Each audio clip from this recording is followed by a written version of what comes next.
Então, pessoal, vamos dar continuidade às nossas atividades acerca da definição de psicologia social comunitária. Então, a parte inicial, a vantagem dessas aulas não presenciais pautam a perspectiva aí de que se você esqueceu, você pode voltar. Então, a gente hoje vai continuar a falar sobre histórico no âmbito da zona rural.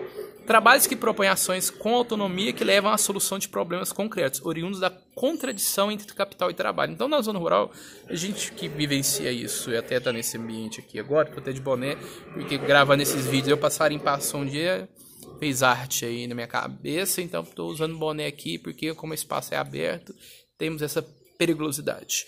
Então, a zona rural é um contexto que foi fundamental para os trabalhos da constituição da psicologia social comunitária. Por isso que eu sou um dos profissionais que tem esse aprofundamento, escrevo sobre, tem artigos sobre, capítulos de livro, publicação internacional em Sevilha, na Espanha, pela experiência prática. Então, busquei a parte teórica e a gente vê uma contradição entre o capital real e o trabalho elaborado.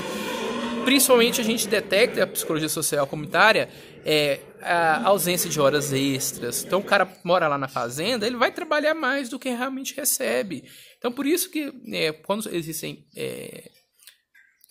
gestores, donos, proprietários ou gerentes sérios, eles têm essa compreensão, eles têm comissões que buscam a produtividade. Então é importante a gente entender o quadro de exploração que acontece na zona rural e a militância que nós temos, eu sou um deles, das condições de trabalho na zona rural. É muito importante. A gente vê alguns sindicatos que atuam de forma correta e outros que fazem vista grossa. Okay? E qual é, de uma certa forma, a instituição que hoje, de uma forma científica, vem da psicologia social, que é a ABRAPS. Associação Brasileira de Psicologia Social, até acho que 2018, acho que esse ano tem a ABRAPS de novo, não sei, por conta dessa situação.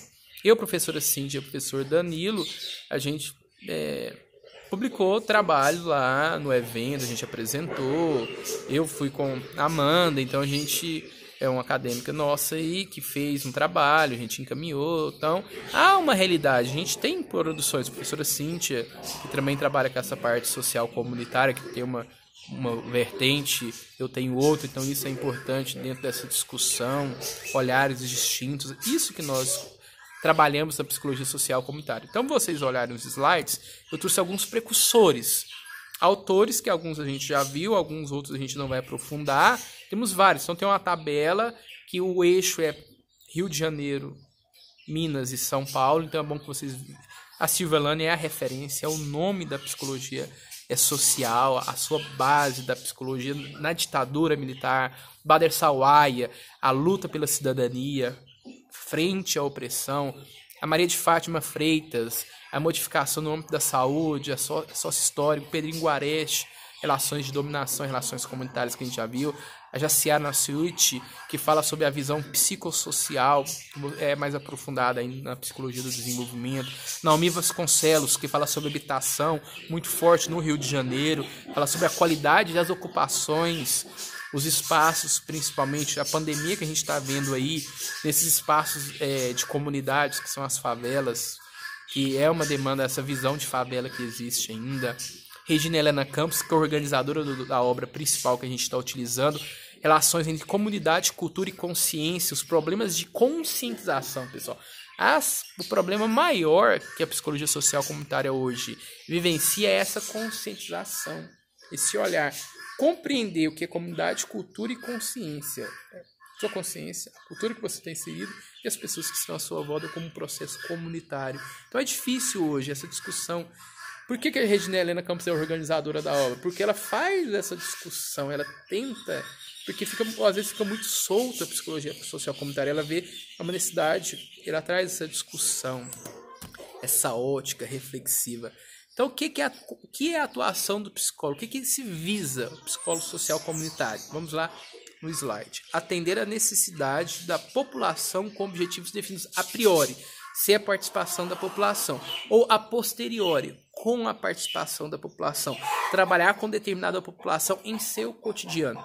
Então, às vezes, as pessoas confundem e acham que o psicólogo social comunitário só vai lá brincar, fazer círculozinho, fazer recorte e fazer baderna. Não é assim.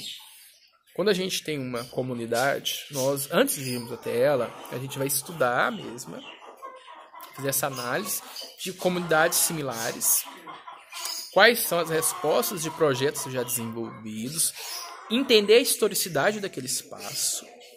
Então, a priori, a gente faz isso. A posteriori, que a gente vai ir à comunidade, vivenciar essa comunidade. Então, é um equívoco que várias pessoas e outras linhas, outras áreas de atuação falam que psicólogo social comunitário é baderneiro, é oba-oba. Não. Tem que ter uma fundamentação teórica geral daquele público, por exemplo, de mulheres abusadas. Teria que ser pesquisas sobre mulheres abusadas. A região, por exemplo, da Rocinha. Qual é aquele contexto histórico da Constituição? Então, isso é muito pertinente. E trabalhar com determinada população. Então, a gente tem que ter... A psicologia social comunitária preza pela unicidade. Cada comunidade, cada grupo é um grupo único.